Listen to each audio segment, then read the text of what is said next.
vimos cómo hacíamos la medición una vez que seleccionábamos como fuente de luz la luz continua,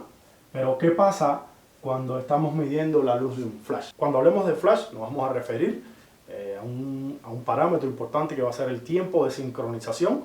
en el cual nuestro obturador va a permanecer abierto para capturar el momento en que la máxima intensidad del flash está incidiendo en nuestra escena. Por ejemplo, si el fabricante de nuestras cámaras fotográficas nos indica que el tiempo de sincronización del obturador con un flash que esté colocado en la zapata de la cámara es de un 125avo de segundo, pues ese es el valor que tenemos que colocarle al exposímetro. Ustedes van a ver que cuando colocan el 125 en cámara no aparece valor de diafragma ninguno. El exposímetro queda listo para ver, para esperar a que se produzca ese destello y entonces otorgarnos un valor de diafragma que tenemos que colocar en nuestra cámara. Lo mismo pasa con la medición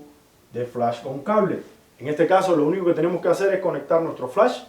a nuestro exposímetro y destellarlo desde el mismo botón con que obtenemos la medición de luz. Lo oprimimos, lo dirigimos hacia el flash, hacia donde está ubicado el flash, y ese destello nos va a aparecer en términos de diafragma, nos va a aparecer un nuevo valor de diafragma y una nueva combinación de tiempo de exposición para el valor de ISO seleccionado. Además de los valores de tiempo de diafragma, los iconos de tipo de luz que vamos a medir, en dependencia del exposímetro que sea, vamos a tener una escala de números F abajo, vamos a tener la posibilidad de grabar en una memoria diferentes mediciones que hayamos hecho, vamos a tener la posibilidad de tener diferentes valores ISO, ISO 1, ISO 2, ISO 3, en dependencia, ya les digo, de cuán avanzado sea el exposímetro que tengan, pero básicamente, independientemente de todo esto que les he dicho,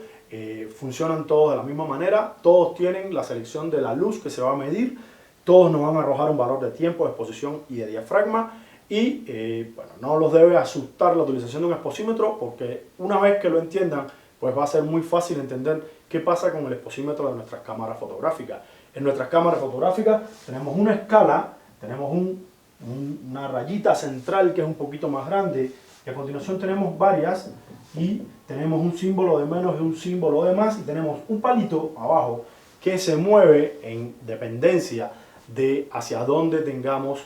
dirigida nuestra cámara. En este caso, el exposímetro de nuestra cámara estaría midiendo la luz reflejada, o sea, cuánta luz de la que está incidiendo en nuestra escena está llegando a nuestra cámara, y va a estar determinada, por supuesto, por la coloración de la superficie, por el tipo de superficie que sea, si es más oscura, si es más clara. Pues ustedes van a ver cómo esta rayita se va a mover de un lado a otro, y la selección, la posición en que sea escogida también por una ruedita, va a otorgarle también combinaciones de tiempo, de exposición y diafragma, que en definitiva van a ser los valores que se van a usar para tener la correcta exposición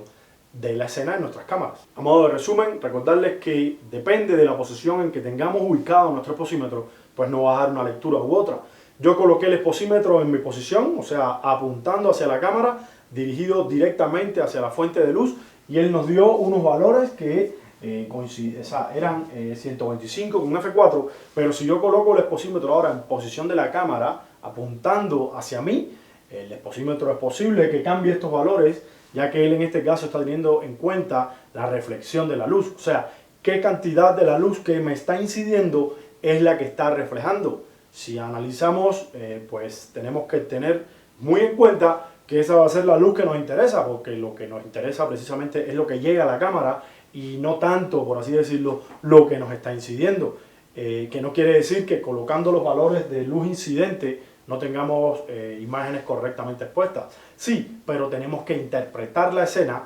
ya sabiendo que tenemos zonas muy claras o zonas muy oscuras o donde queremos los detalles, y tenemos que jugar entonces con esos valores. Cuando colocamos entonces el exposímetro en la posición de la cámara para medir la luz reflejada, pues él va a hacer una lectura un poco más reducida en cuanto a campo de visión se refiere. Casi todos los exposímetros que miden luz reflejada, los exposímetros de mano nos estamos refiriendo, pues lo hacen en 1 o 2 grados, o sea, son capaces de medir qué luz está reflejando este punto, que es más oscuro, o qué cantidad de luz está reflejando la zona más clara de la escena. Y en este caso, cuando nos referimos a la fotografía, tenemos que hablar de los modos de medición que encontramos en las cámaras fotográficas. Las cámaras, recuerden que tienen modos de medición de luz, luz evaluativa, más puntuales, ponderados al centro, que tienen más en cuenta el fondo. Esa es la manera en que el exposímetro de la cámara va a tener en cuenta la luz que está llegando a la cámara, o sea, la luz que la escena está reflejando. Estaríamos midiendo luz reflejada. En próximos videos estaremos hablando del exposímetro de la cámara fotográfica, cómo leer este exposímetro, cómo leer nuestra escala y cómo traducir esos valores en combinaciones de tiempo, exposición, diafragma para determinado valor de sensibilidad.